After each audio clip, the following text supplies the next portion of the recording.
አብ ወወልድ ወመንፈስ ቅዱስ አሐዱ አምላክ አሜን። አንድ አምላክ በሆነ በአብ በወልድ በመንፈስ ቅዱስ ስም ሰኔ 17 በዚህች ቀን ታላቁ አባት አባ ለትጹን አረፈ።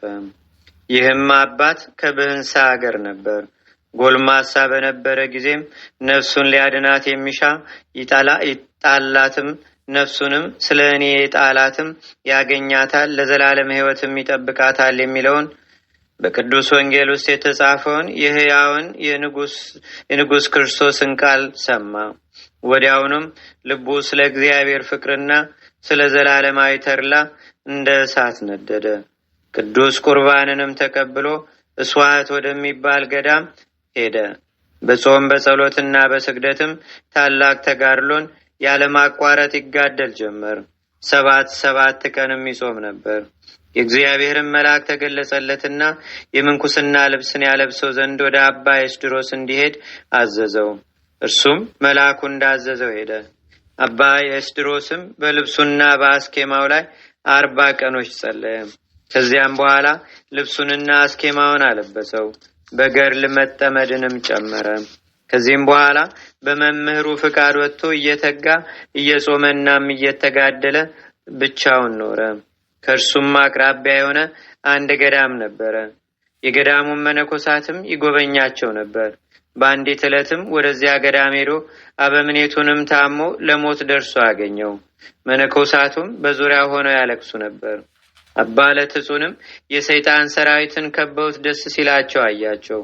አባ ለትጹንም አባት ሆይ በአንተ ላይ የሆነው ምንድነው ብሎ አበምኔቱን ጠየቀው። እርሱም መነኮሳቱን ካጠገቡ እንዲርቁ አዘዛቸው። ከዚህም በኋላ ያደረገውን በደሉን ሊነግረው ጀመረ። እንዲህም አለው፣ ከኔ አስቀድሞ እንደርሱ ያለ ማንም ያልሰራው ኃጢአትን ሰርቻለሁና አባቴ ሆይ በጸሎታ አትርሳኝ።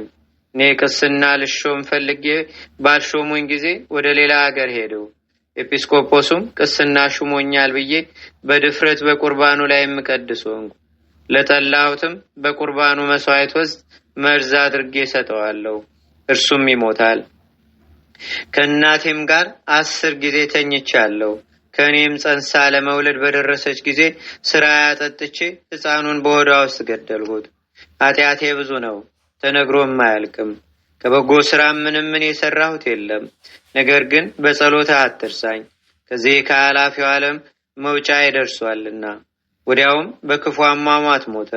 ነፍሱንም አጋንንት ሲቀባበሏትና በየራሱ በሆነ ስቃይም ሲያሰቃዩት አባ ለትጹን አያት። አባ ለትጹንም የመረረ ልቅሶን አለቀሰ።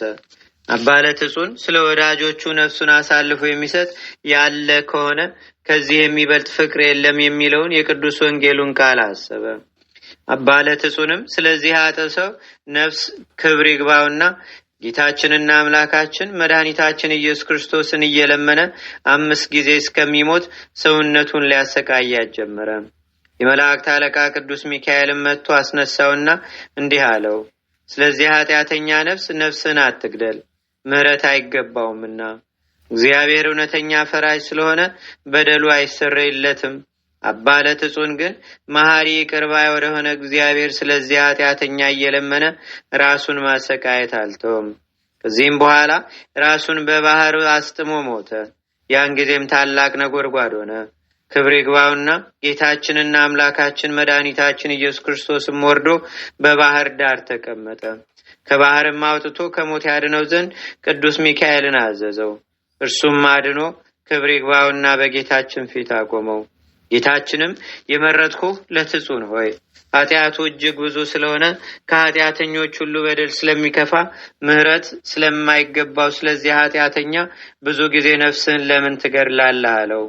አባ ለትጹንም እንዲህ ብሎ መለሰ፣ መሐሪና ይቅር ባይ ጌታዬና አምላኬ ፈጣሪ ሆይ ያን ኃጢአተኛ ትምረው ዘንድ ለምናለሁ። ያለዚያ ነፍሴን ከእርሱ ጋር ወደ ስቃይ ውሰዳት።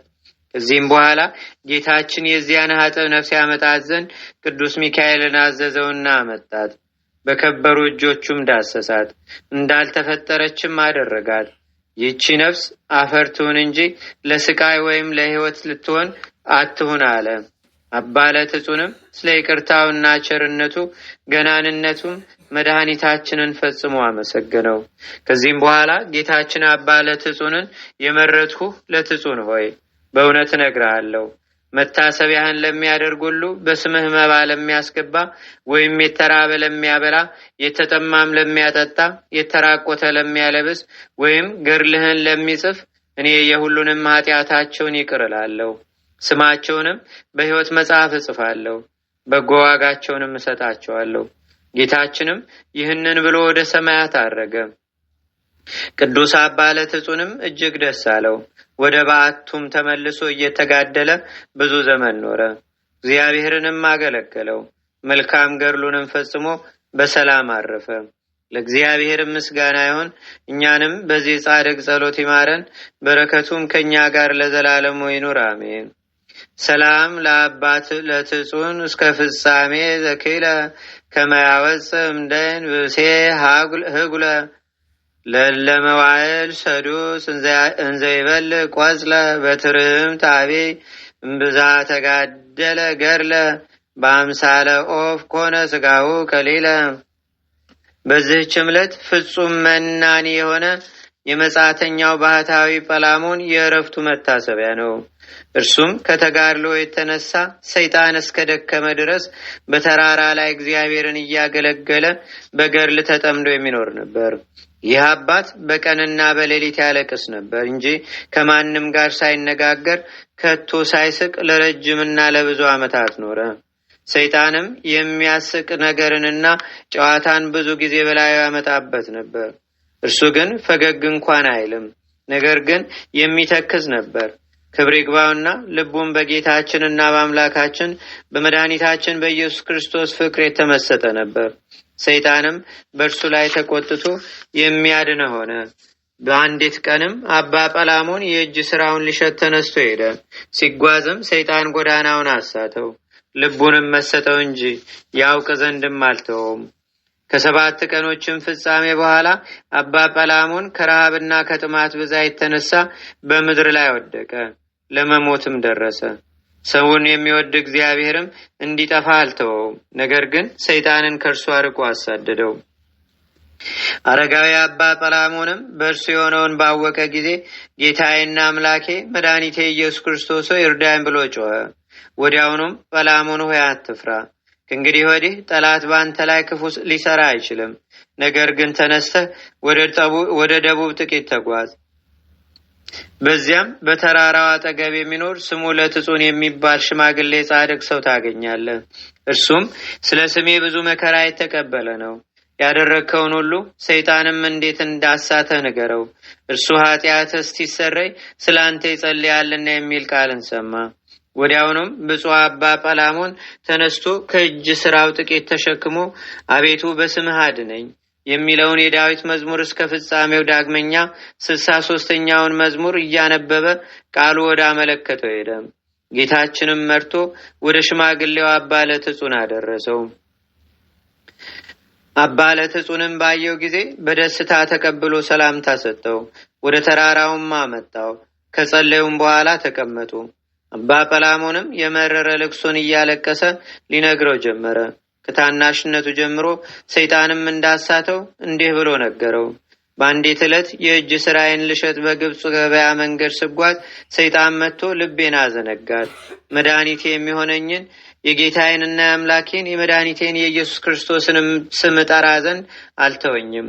ዳግመኛም እንደ ንጉሥ ከተማ የታነጸች ውሃዎችና ተክሎች መልካሞች ዛፎች ያሏት ከተማን አሳየኝ። የእጅ ሥራዬንም ልሸጥ ሳስብ ባሏ ብዙ ገንዘብ ትቶላት ሙቶ በምታዝን ሴት አምሳል ታየኝ። የእጅ ሥራህን እኔ ገዛሃለሁ ብላኝ ወደ ቤቷ አዳራሽ አስገባችኝ። እንቅቦቿንም ከላይ አውርዳ አኖረች። እግሮቼንም አጠበች። ባሮቿንም ማዕድ ያቀርቡ ዘንድ አዘዘቻቸው። ከእርሷ ጋርም እበላ ዘንድ ብዙ ማለደችኝ። በልተን ጠጥተንም ሰከርን። ስንጨዋወትም ባሮቿ ሁሉም ወጡ፣ ሁለታችን ብቻችንን ቀረን። ያን ጊዜም ልቤ በዝሙት እሳት ተቃጠለ። እግዚአብሔርንም መላእክተኞቹንም ቢሆን አላሰብኩም። በእርግጥ ከእርሷ ጋር እንደሚተኛ ሆንኩ። ከዚህ በኋላ በነቃው ጊዜ ብመለከት ምንም ነገር አላገኘውም። ሴትም ማዕድም ቤትም አታክልትም ቢሆን አላገኘውም። ነገር ግን ራሴን ከተራራው በታች አገኘው። እንዳልበላና እንዳልጠጣም ሆነው እጅግም አለቀሱ። ሰይጣንንም በሩቁ ቁሞ መጻተኛ ጰላሞን ሆይ ወዮልህ፣ እንደ ወፍ ላጠምድህ በአንተ ላይ በርትቻለሁና እያለ ሲዘብትብኝ አየሁት። ነገሩንም ሰምቼ በመስቀል ምልክት በላዩ አማተብኩ፣ ከእኔም ሸሸ። አሁንም አባቴ ለትጹን ሆይ በደሌን ይቅር ይለኝ ዘንድ ወደ እግዚአብሔር እንድትለምንልኝ በቅድስና ተማጽኛለሁ። ቅዱስ አባ ለትጹንም አይዞህ እግዚአብሔር ኃጢአትህን ይቅር እንደሚልህ አምናለሁ ብሎ መለሰለት። ከዚህም በኋላ ተነስቶ 3 መዓልትና 3 ሌሊት ጸለየ። ወደ እነርሱም እንዲህ የሚል ቃል መጣ። የታመናችሁ አገልጋዮቼ አትፍሩ፣ ከእንግዲህ ወዲህ ጠላት በእናንተ ላይ አይበረታታም።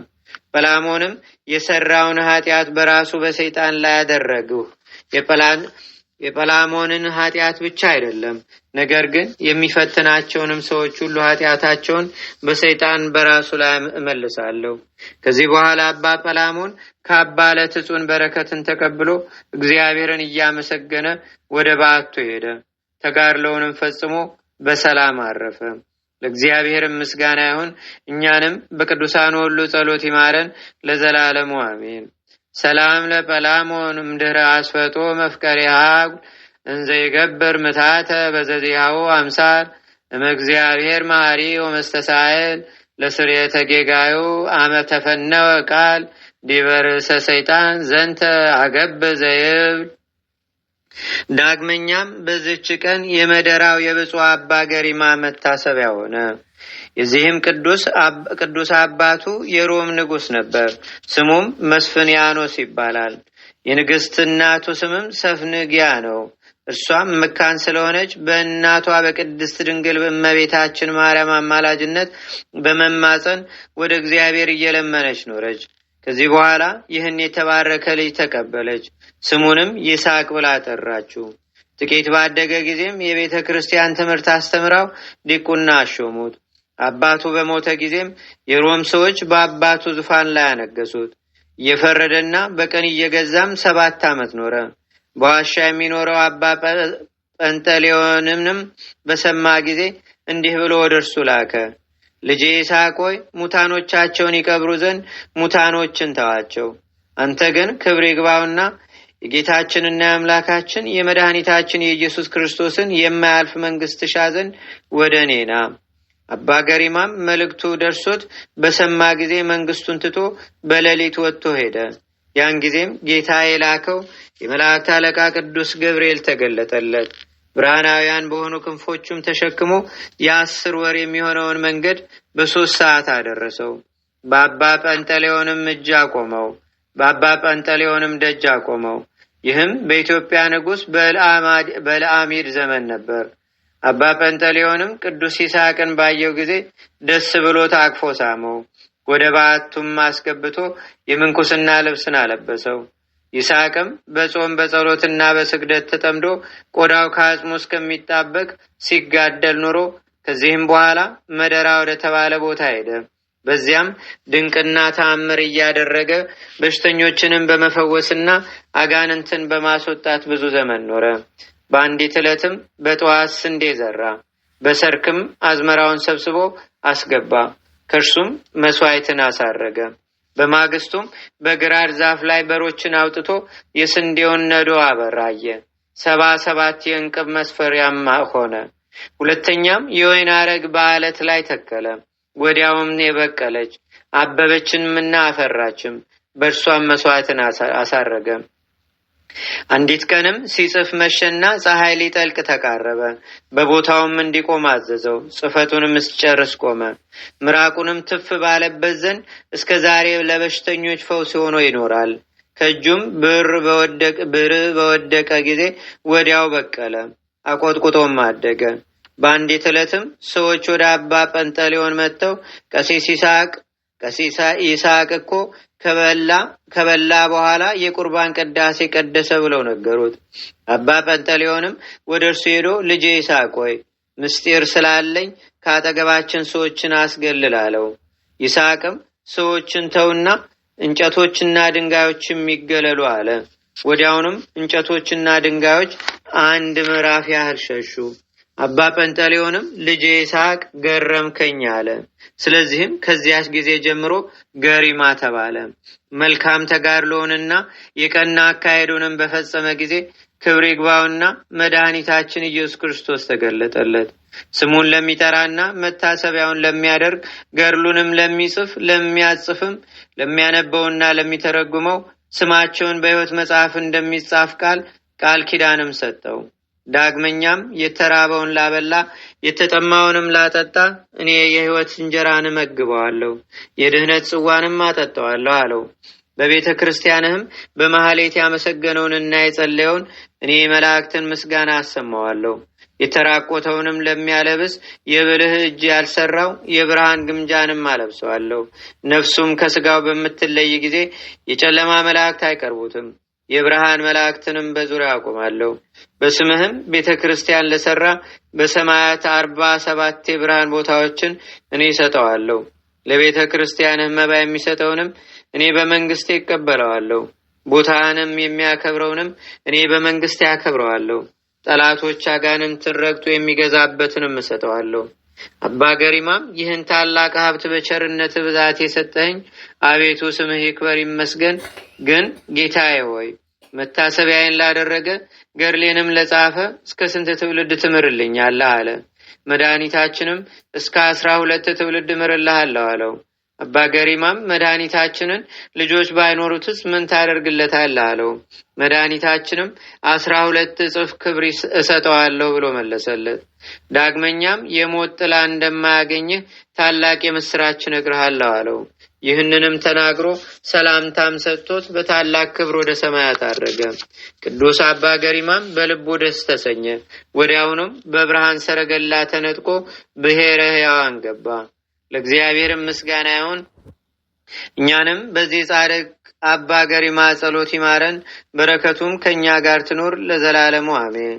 ሰላም ለአባ ገሪማ ለአሌዮ አዚዝ ኃይሉ ዛስተራከበ ዘራ ዋስተላጸቀ ምስለ ፍሬ ሰብሉ ዝንቱ ጻድቅ ማህበይሄሉ እምገጸበዩ እምድምፀ ግሩም ቃሉ አይባን ተግህሱ ወህፀው ሰሰሉ።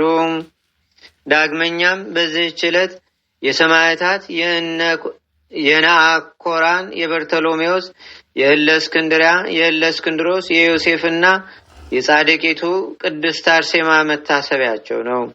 እግዚአብሔርም በጸሎታቸው ይማረን ለዘላለሙ አሜን።